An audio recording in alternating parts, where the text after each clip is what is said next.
there are basically three levels of reality.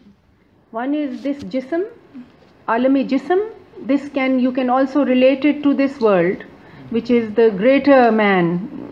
You know, al-insanul al-qawi, ya insanul kabir, al-insanul kabir, which means the greater man. And we are the microcosm. We are the small. Al-insanul asghir. So there is at the realm of the physical level, we are also connected to the hum isi mitti ke bane mein. This is the elements of this universe are within us. We are human beings at that level, at this jismani level, but at another level. Secondly, we are at the level of the soul, and then at the level of the spirit. Now you'll be surprised, you'll think, what do you mean soul? How are we connected to the universe at the level of the soul? This is an interesting thing. If any of you have studied Jung in psychology, you'll realize he talks about the collective unconscious, and he talks about, he has actually studied some of the mystical traditions of our religions, and so he had an inkling of how the human soul is connected to the collective soul of humanity, or the region that they're living in. Then of course this level, then there's a deeper level, and which is the highest level. And in this understanding, the highest level, which is the spiritual level, is absolutely the most real level of the human being and of this universe. The body that we see is actually an illusion, and I'm not talking about illusion as in a trick or as a magical illusion. The body that we see is no longer what it was a second ago, because billions of changes have taken place. We are another body. God is creating. His immense ability to create is just, there is not a moment or not an atom that he repeats. He never repeats a creation. If he ever repeated a creation, there would be a collapse of this universe, because each and everything is a manifestation of his wahdaniyat. It cannot be otherwise, because he has said, I have created everything as a sign, as a symbol, in which I am himself, meaning he himself is hidden. There is nothing that is so. You are being created anew. You are lucky. Those of us who have been given the insight are the lucky ones who can be aware of the inner changes that are taking place within us all the time. And I'm not talking about the physical changes. Of course, that's also important to keep in track, so that we can keep in track of our health. But I'm talking about the inner soulful changes. The changes, the soul is the intermediary realm. It has two faces. The face that which is turned towards the spirit and towards Allah subhanahu wa ta'ala, and the other face of the soul is turned towards this realm, this body. Now of course, now we are talking also of the concept of the soul, which is given in the Quran, which is al-nafs al-amara, al-nafs al-lawama, al-nafs al-mutmainna. So these are also within Islamic psychology. Within the concept of the soul, there are three levels.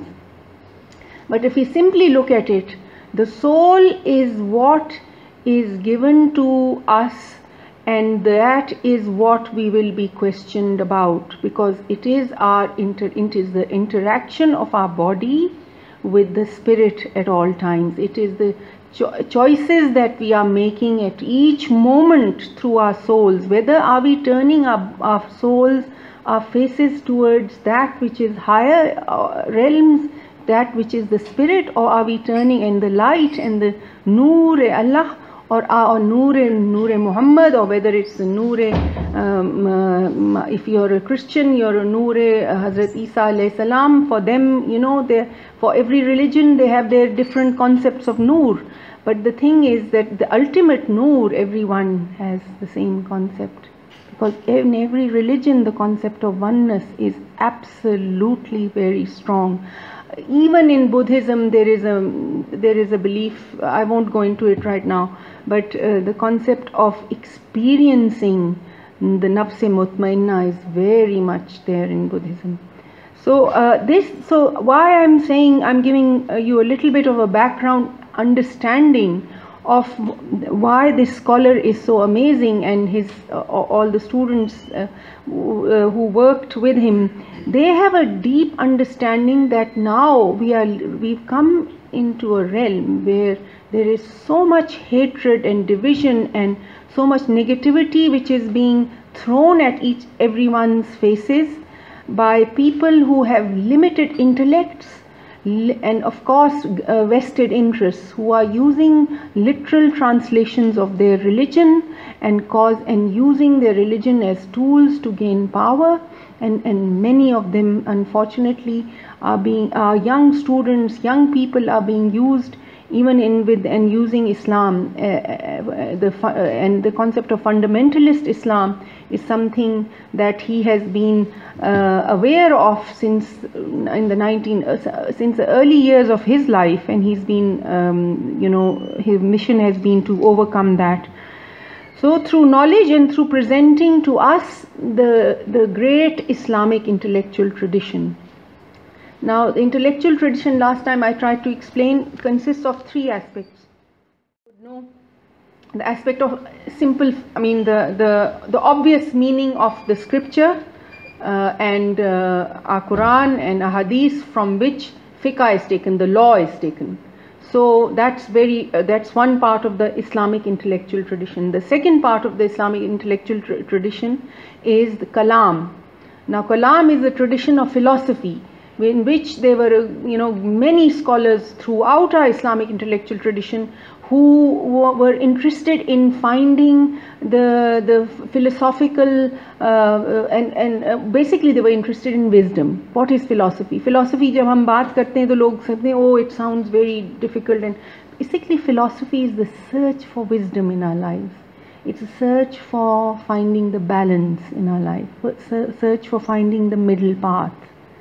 And the third aspect of the Islamic intellectual tradition is the Sufi, all the literature and all the beauty and all the great contribution of Sufism to Islam, which is the spiritual aspect. So all three are represented in this book. So I would really highly recommend that you get hold of it. It is, you can just read it simply, just the translation, for those who don't want to go into the in-depth, but I would really recommend that you read the commentary, because they have used 41 of the greatest of the tafasir that have been acknowledged as greatest from one end of the Islamic world, from Morocco up to the Indonesian islands and Chinese. So they've used the greatest of tafasir and given us a book which is invaluable in its contribution to Islamic thought. They've also got rid of all of the in-between period when we had modernist thinkers who, I will not say that their contribution is not important, but that contribution has created confusion about what is the mission of Islam and how we were supposed to move. And unfortunately they have been modernist and apologistic translations of the Quran. There's actually a translation of the Quran coming out every week these days, so you have to be careful which one you pick up. But I just thought I'll give a little bit of an introduction first, and then I'll go to my topic today. My topic is related to the third aspect of the the Islamic tradition, which is the mystical and esoteric Quranic commentary. There are a number of Sufi commentaries that have been used here, like Ibn Ajibas and Al-Tustaris and many out of the 41 Al-Razis. And why they have added this is, now this is something very important that I'll share it by reading aloud. The paradox of fundamentalism is that it sacrifices what it champions. If it restricts by scripture, by saying back to the Quran, which is a verse, many of the fundamentalists, as you know, saying just stick to the Quran, And then of course they only want you to take a certain commentary or certain translation and no other. And then does it so only by restriction of scripture. The textual material must be controlled, its vital semantic range lost in enlisting it as a utopian template, namely for Al-Nizamatul Islami, the Islamic system, by a suppressed premise equating multivalence with doubt. Muslim multivalence means multiple layers of meaning. By saying, by a suppressed premise, there is a premise when they say, okay, this is only one version of the Quran that you have to. What is the suppressed premise? Yes, that there is no doubt, there should be no doubt in the book, which is actually words quoting from the scripture. This is the book in which there is no doubt. That is, in which there is no plurality of sense, no mystery beyond the plain text. A corollary is this trend to shun the traditions that reflect multivalence, which are the mystical and the sapiential. Sapiential, again I'll explain, means the wisdom tradition, the hikmah tradition, which is philosophy, the Islamic philosophers. The sapiential tradition introduced in this essay are surely most characteristic. These long-ranging traditions in fact show that historically deep faith in the text was seldom grounds to restrict its meaning, in the range of its meaning. On the contrary, the sense that the Quran was of divine origin implied that its meaning were fathomless. How can it not be? If one does have the assumption and believe that it is of divine origin, then anything that relates to the divine cannot be but fathomless and completely unlimited. The self-descriptions of the divine speech as intrinsically transfinite is clear in verses such as ayat number 31 and Surat number 31, ayat 27. If all the trees on earth were pens, and if all the sea and the 7 more were added to it were ink, the words of God would not be exhausted. Celebrating the scripture's boundless meaningfulness is actually part of the Islamic mystical tradition. Now there's a beautiful commentary by the Quranic commentator and love theorist Ruzbahan al-Baqli al-Shirazi. I hope I'm going to excite all of you today to go home and research some of these great Sufi saints. So Ruzbahan Baqli al-Shirazi was a great commentator of the Quran, and guess what? Love theorist. Somebody we would always love to learn more about. Love theorist. I think he was very much in love with God, and so he has a lot of explanations and a lot of beautiful commentary about how to come close to God. And he gives a commentary on this verse of the Quran. I found this very verse that we have just read. I found that the pre-eternal word had no limit, word with a capital W, because to Allah belong the al-amr, the command, and the khalq. I found the pre-eternal word had no limit in the outer and the inner, and that none of God's creation had reached its perfection and the ultimate degree of its meanings, because underlying every one of its letters is an ocean of secrets and a river of lights, which is because it is the description of uncreatedness, and just as there is no limit to His essence, there is no limit to His attributes. I think we have some people who are here. Shall I bring it closer?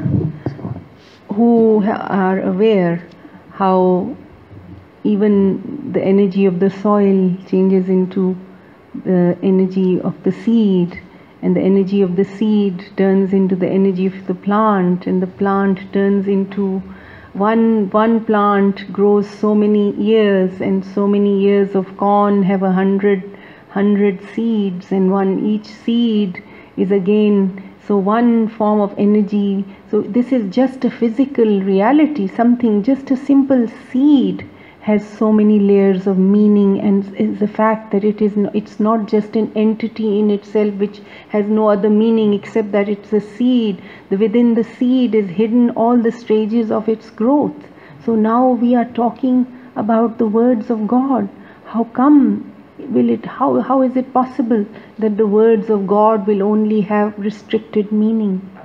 There's no way, when God Himself is trying to provoke us by this beautiful verse, that you have to think of engage with the word of God as a living reality. This is the way that He is communicating to us, and He has given us this treasure to do. This is something that sadly some of our households now, we are no longer traditional Islamic households as we used to be. In every morning the verses of the Quran used to be heard. Everyone would wake up and they would be, and what was happening? What was happening was we were eliciting the creativity, the barakah, the living word of God to change our reality for that day towards all of the mercies that are there. We were inviting all of that into our lives, and some of us, if we are lucky, we are doing so now as well. So we will come to the understanding of the different levels of meanings of the Quran. So there are levels of meanings in the Quran, and the word used in Arabic is al-Tawil. Now this word al-Tawil, this is in English is translated as hermeneutics. Hermeneutics. Tafsir is commentary, and hermeneutics is Tawil. And let's understand what this word means, because the Sufis they go to the level of Tawil. Tawil comes from the root word L in English, but of course is Waw Lam, which means to derive from, to return, and to go back to the origin. Now we know when we study the names of Allah subhanahu wa ta'ala, al-Asma al-Husna, that one of the names of God is related to Tawil. Anybody remembers? And the root word Waw Lam, Awwal. It's one of the most beautiful names of Allah subhanahu wa ta'ala. Tawil is a very it complements the regular Arabic term for revelation, al-Tanzil. Revelation is the descent of God's word on this earth through the being of the Prophet Muhammad sallallahu alaihi wasallam, or the being of all the prophets that came before. So Tanzil and Tawil are complementary terms, and literally, which Tanzil means causing something to descend. So the hermeneutics, which is this whole science of al-Tawil, thus involves taking the Quran back up through the levels through which it has descended back again to its origin. So the Sufis are not just interested in the literal meaning. They are definitely, because you cannot. It's like saying कि जिस्म की ज़रूरत ही नहीं है. It's like saying कि seed की ज़रूरत ही नहीं है, पौधा खुद ही उग जाएगा. It's not possible. It is absolutely important. Everything that God creates, every level of reality has its own beauty and power and its place in this universe.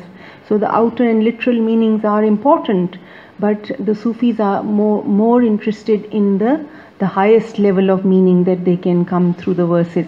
Now they all have taken the understanding of ta'wil from a hadith, and this hadith has been used by the Sufis to deeply understand the levels of meaning of the Quran. The hadith goes like this: no verse of the Quran has been revealed without its having a back, zahar, a belly, a batan. Every letter, harf, has a had, and every letter has a muta'alla or a matla. Now you would be better at pronunciation. Is that all right? Now matla, again we are using the word from WL. Remember waw lam, the concept, the root word to ascend. So every verse of the Quran has two aspects: al-zahir, which is actually connected to the word al-zahir, which is another name of Allah subhanahu wa ta'ala, and batan, which is batan. Batan is called the belly. If you look at the imagery that Prophet Muhammad, he was an amazing teacher, and the imagery he's giving is that every verse of the Quran has a zahar, which is like it has a back, and the back is basically means it's basically the outer aspects of the verse, the outer limits of the verse. And then secondly, it has a batan, again, which means batan is the belly. Belly is the inner, the hidden aspects of the verse. But then every letter, harf की बात हो रही है. हर हर्फ के अंदर हद है और हर हर्फ के अंदर छुपा मुतल्ला है. उसका यानी it's ascent, the point of ascent. So now we come to the Sufi Sahel al-Tustari. He died in 283 Hijri and 896. So he renders the term zahir back to batan, back to and batan, belly, to their clearer cognates zahir and batin. And al-Tustari explains that number one, the outer aspect of a given verse is its oral tradition or oral articulation, al-tilawah, tilawat. Its inner aspect is the understanding of its own verse, of its meaning, which is called al-fahm. Its bound, al-had, is a word with a strong legal resonance, and it gives us the meaning of whether it is illicit or licit, al-halal wal-haram. And the point of ascent is looking down by the heart upon the verse's intentionality. What was God's intention in revealing the verse for humankind? So these are the four levels of understanding that the Sufis have used, and for them the last and the highest one is the most important. What was God's intention for revealing this verse and this letter, which each letter, so there's a whole science of the letters of the Quran as well, as you would know. So this was the reason that the greatest of the companions of the Prophet Muhammad sallallahu alaihi wasallam and those who followed afterwards, this was a hadith that helped them and taught them how to look at each verse of the Quran, and also to look at the letters and their combination and the systematic revelation that came, and also the deeper meanings that they could find. So I'll come to another verse of the Quran, but which gives very clear indication that it is still not up to any person to get up and say that I'm going to interpret the Quran, because the Quran has a very clear, gives a clear qualification. Who are the people who have the ability to interpret and give Quranic hermeneutics, which is they are able to give the क्या कहते हैं इसको, तावील है ना, तावील, कुरान की तावील. So the verse of the Quran is this is chapter 3, surah 3, and the verse is 7. He, God it is, who has sent down the book upon thee, O Prophet Muhammad sallallahu alaihi wasallam, therein are signs determined. They are the mother of the book and others symbolic. As for those whose hearts are given to swerving, they follow that of it which is symbolic, seeking temptation and seeking its interpretation, ta'wil, and none know its interpretation save God and those firmly rooted in knowledge. Now this is the qualification. None knows its interpretation save God and those firmly rooted in knowledge. They say, we believe in it. All is from our Lord, and none remember save those who possess intellect. So the two qualifications are those firmly rooted in knowledge and those who possess intellect. Now, the reason that in this verse, one of the most vital in the Quran, relating to its own hermeneutics, the very pursuit of ta'wil by human individuals is seemingly condemned outright. The understanding of the higher significance of the revelation lies with God, not humanity. Yet if the Quran here stops up or sets up the idea that the interior is an inviolable dimension, it does not quite close the door to it, albeit for the elite. And these are those who are firmly rooted in knowledge. Now, the Sufis have given in a way, they have explained the context of those who are firmly rooted in knowledge. In the Sufi concept, they are identified with the saints or spiritual adepts, whether or not they are whether they are not the lineal descendants of the Prophet. For instance, the aforementioned Ruzbahan al-Baqli al-Shirazi says, the common people or the commonality recite the verse, they would say, our Lord, we believe, in the same way that we have no share in the symbolism of hadith except simple faith. But the saints are referred to by the verse, these are the words of the Quran, and none know its interpretation save God and those firmly rooted in knowledge. For others there is faith, but for them there is gnosis, marifat, and in problems of symbolism.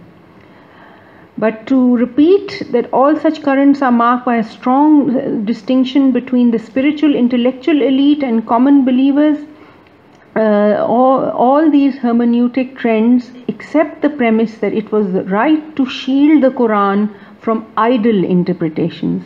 Now, if you look at what's happening in the modern world, people who have no knowledge of colloquial Arabic of the time of the Prophet Muhammad sallallahu alaihi wasallam, who have no knowledge of classical Quranic Arabic, people who have not studied the Quranic sciences, which include not just understanding Arabic, it includes understanding the whole of the Hadith sciences, the whole of the method of those who you can accept as the authentic Hadith, there's a whole science to check who was the right authentic muhaddis, whose hadith authority you can accept. There are so many other science of fiqh, and they have to be devoting their lives to the understanding of Islamic kalam, as well as the wisdom tradition and the Sufi tradition. And unless and until they've gone through the whole gamut of Quranic sciences, how can they think that they have a right to interpret and provide a new interpretation which they can use to wield power over I guess we are living in an era of jahalat in many ways, because we are so far away from understanding this very beautiful book which has been given to us by God, and unfortunately it is due to a huge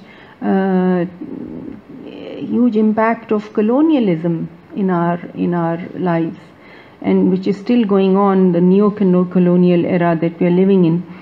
So all For the unqualified, the waqf-e-lazim, this is something to do with that verse. I won't go into the detail. There was a lot of, even the way that the waqf-e-lazims have been used in the Quran, this was a science that was added to the Quran later on. When the Quran was revealed, the waqf-e-lazims were not there. But because the people knew Arabic so well that they didn't have a problem with it. But later on, when they were systematically writing down and formalizing the Quranic scripture, they added the waqf-e-lazim for those who didn't understand. Yeah. Okay. So there's a whole science of that as well. But initiation to the path of those who have devoted their lives in the old days, you know, even now you have to have a, you know, if you want to be a doctor, you have to be having a certificate that, or what is it called, a degree to say that you're a doctor. In the old days, if you wanted to be a person who wanted to be a hermeneut, you had to go through all these sciences, and then you had to go through a process of initiation where you had masters who taught you. And without that, there was you were not those who were deeply rooted and firmly rooted in knowledge. You were not those whom you could call those who belonged to the intellectual elite who had the right to interpret the Quran. So the scriptural sciences were thus not only a scholarly propedeutic, but also an initiation for would-be hermeneutics, an intellectual catharsis that tested and refined the inner receptivity to the word. In the Sufi tradition, you also had to have an amazing character. You had to be people who were actively and consciously being involved in the zikr-e-ilahi and in the transformation of your character. That is a result of training of the soul, which of course includes the simple moving from, you know, avoiding lust, greed, grudges, negativity, all the envy, jealousy, moving from the nafse, you know, amara to nafse lawama, and then again moving even further to the levels where you are reaching the levels of complete peace and complete satisfaction, where your Allah's raza is with you, with your inner self. And then these were such people who could interpret. So now I will just go, I have 10 minutes, so I will just give a little bit deeper understanding, for example, of the transformative inner experiences which are part of the mystical tradition of commentary. Understanding the Quranic text in terms of transformative inner experiences undergone on the mystical journey is a feature of all Sufi commentary. This experiential concretion of the revelation marks many of Hazrat Abdul Rahman al-Sulami, died in 412th Hijri, which is 1021 of the Iswi Hijri. His writings have been discovered, and they are rich in terms of the actual spiritual experiences, which are of an order which are very difficult to express. But for example, I'm giving you now the kinds of Sufi commentaries that are available, which have been added in the translation of the Quran. For example, he says, "And thou seest the mountains that thou dost suppose are solid pass away like clouds."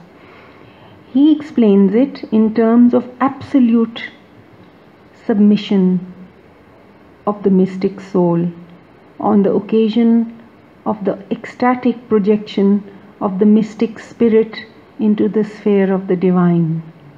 It's not just seeing the mountains that dost suppose, which you think are solid, pass away like clouds. It's not just of course this will happen on the day of judgment, but before the day of judgment there is another judgment that comes, and you know that is the Al-Qiyamah-e-Saghira. At the time of death, each one of us is going to face the judgment of our own souls.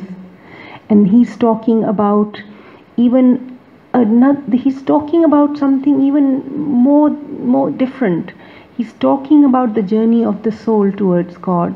When the journey of the soul starts, that which we thought is this solid me, Aisha Al-Ghari, with my name and this concepts and this, oh yes, my reality, I am this and my parents are this, my children, I am my attachments, this is my house, this is my husband, this is my car, this is everything, and oh, I've achieved this much and I've done so much, this is me. All of this which looks solid and concrete to us, this is the mountain that we have to overcome.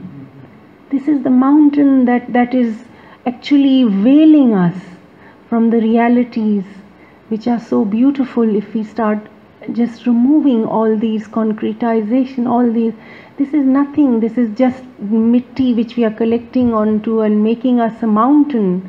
We have to remove that and move beyond that to this, and allow the spirit the freedom. Allow the spirit to fly like clouds towards the being who created us. So this is our beautiful Abdul Rahman al-Sulami. Then again he talks about the heart. I'll share the commentary with the beautiful Al-Qalb. Blessed is he who placed constellations in the sky. The words of the Quran. So over here he says,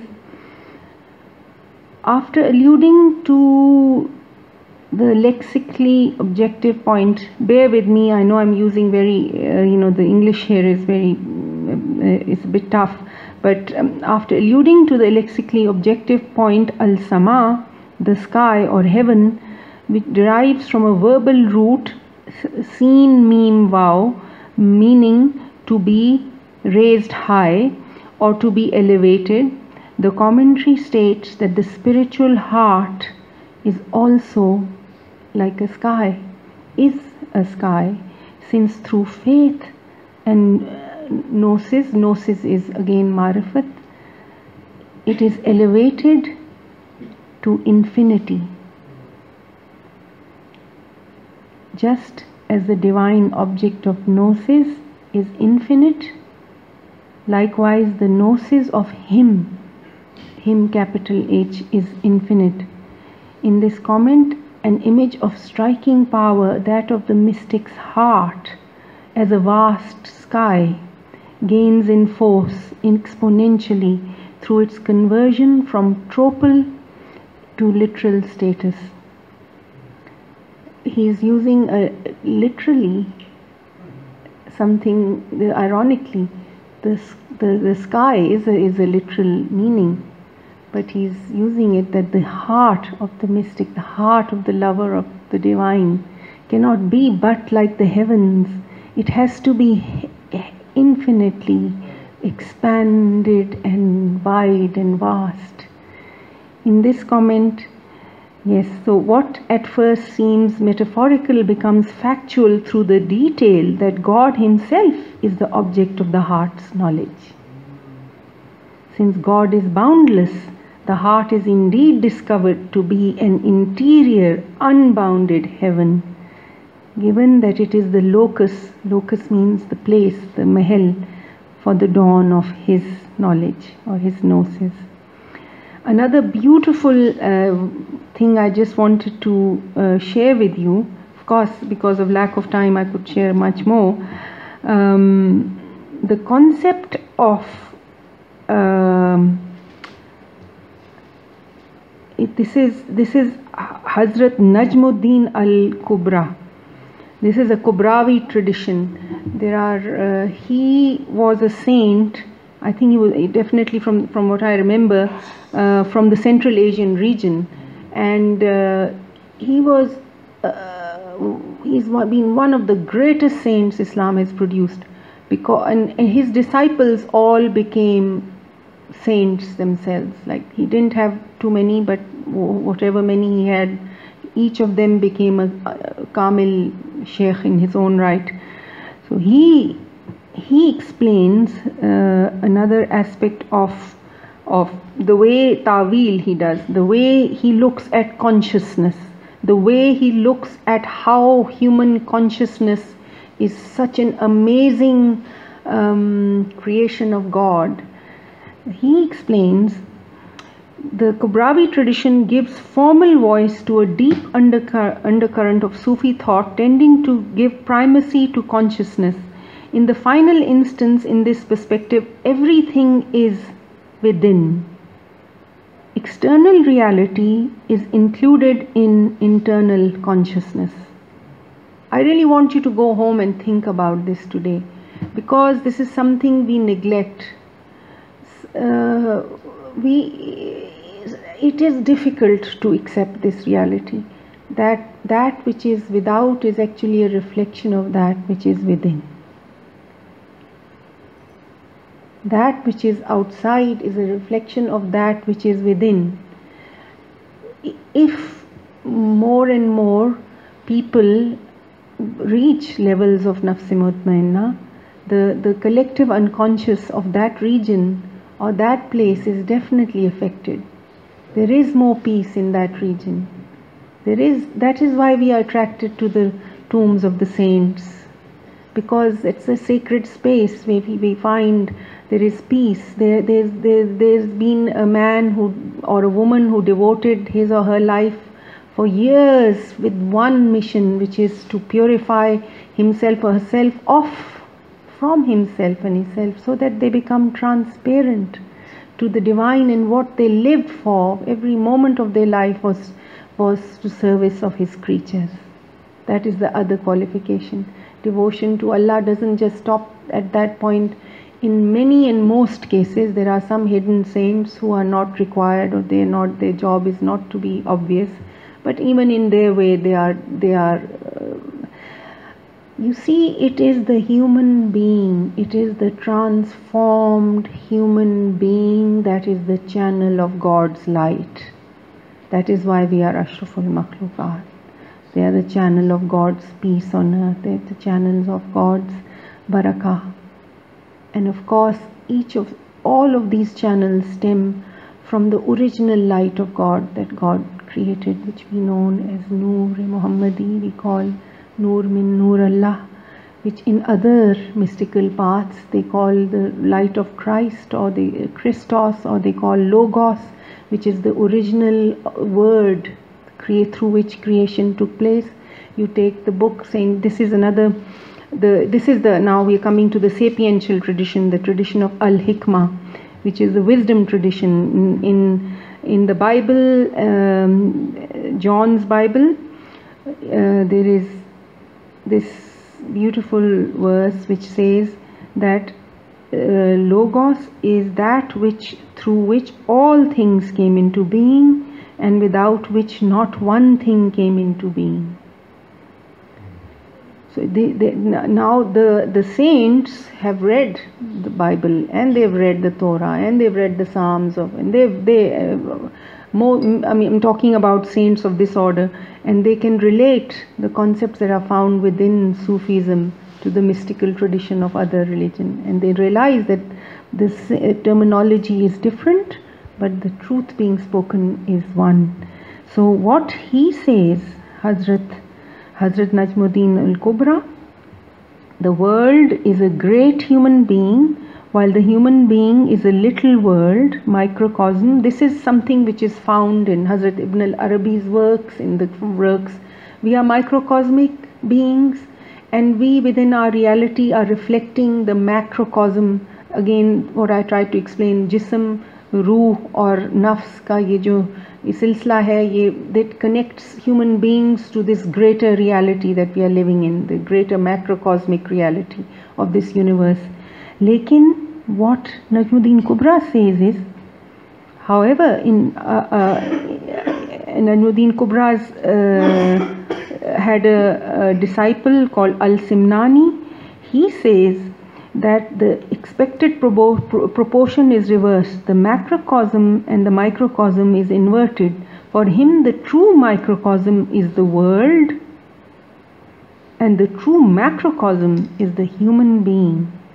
As a human being that is metaphysically in contrast with materially, human consciousness contains the world, not vice versa. और अगर आपको कुरान आप लोगों ने पढ़ा हुआ है और अगर आपने वो वाली आयतें पढ़ी हुई हैं जब अल्लाह ताला ने हज़रत आदम को पैदा किया, तो आपको ये बात समझ आ जानी चाहिए। हर चीज़ का इल्म सिखाया। His consciousness envelopes all that was created by God. So I think I can stop here. There is of course much more to share, but जी सिर्फ एक बहुत खूबसूरत वर्स है, आयत है कुरान की, बस वो मैं अगर 5 मिनट दें तो मैं शेयर कर लूँ। वो है सूरतुल नाज़ियात। बिस्मिल्लाहिर्रहमानिर्रहीम। By those that rest violently, by those that draw out quickly, by those that glide serenely, by those that race to the foe, outstripping, and by those that govern affairs. Now in most commentaries, including this, they do explain it that they are talking about the angels, that God is talking about the angels, but it is not 100% clear because he doesn't use the word angels. So this translation, why I find it beautiful, it says that it could be talking about the angels, or it could be talking about the modes of death that the souls go through. Those whose souls are taken up violently, of course, through the angel of death, because we are not ready to go to our next phase of life. On those whose life is taken up quickly, you know, we have experienced it in our lives. Some people die within a moment they were alive, next moment, of course, that is the reality for everyone, but it sometimes happens so suddenly that it's such a shock. By those that glide serenely, and those who die very peacefully, those who race to the fore, outstripping, those who are so happy to die that till now उनका हर साल उर्स होता है, वो शादी क्या, what is the celebration of the bride's journey to her beloved. By those that race for outstripping, and by those that govern affairs, because these are souls that have been then once. Shohada ka lafz hai Quran mein, what does it mean? Those who have died in the way of God, they can never die. So there are verses in hadith, I think, relating to how 70 souls, they are assigned 70 souls whose affairs they govern. 70 लोगों के उनकी duty दे दी जाती है कि even though, I mean, they are no longer visibly there in front of you, but they are taking care of 70 souls.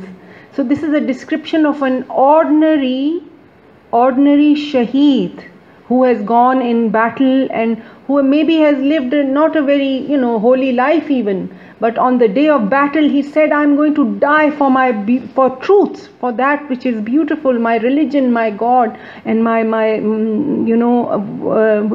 what he's fighting for, whatever cause it is, as long as the cause is for Allah subhanahu wa ta'ala.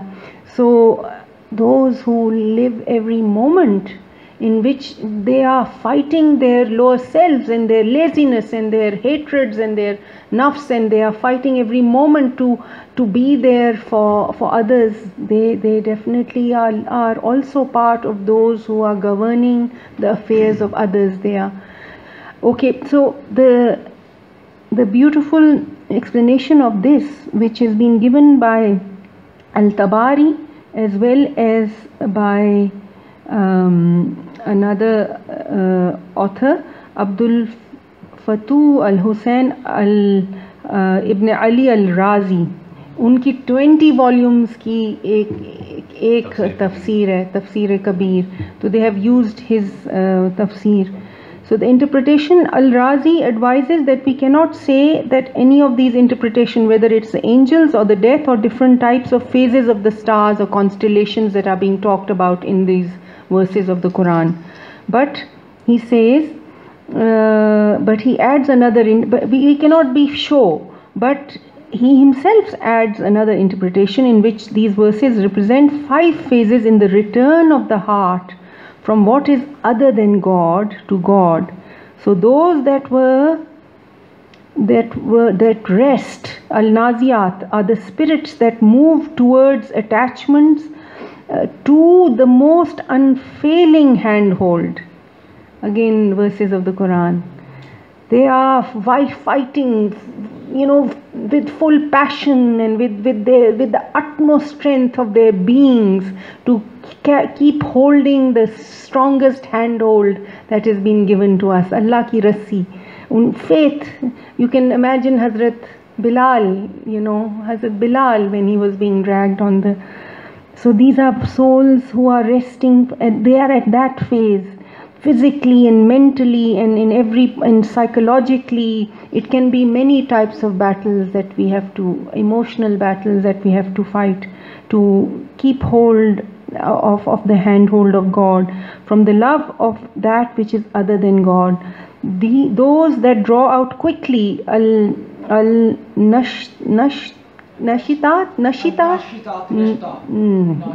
bilkul, means that after the return from bodily things, take to striving and assuming the characteristic traits of God with utter zeal. Nishat ke saath. With utter zeal, they are deliberately trying to inculcate the traits of Allah subhanahu wa ta'ala, Ar-Rahman, Al-Rahim, Al-Kareem, the good traits and all the traits even of strength and power, but only under the Sharia law, meaning that you're not to go and use power and strength for anything but to stop that which is wrong. Those that glide serenely is then, after striving, the spirits glide in the realm of sovereignty. It's an allusion to the fact that now these are phases of the growth of the soul. So first you have to fight with your lower self. Then you have reached the nafs lawama, and you have to be very strong and move beyond that. And then you are reached a stage of peace, and we are sliding very peacefully.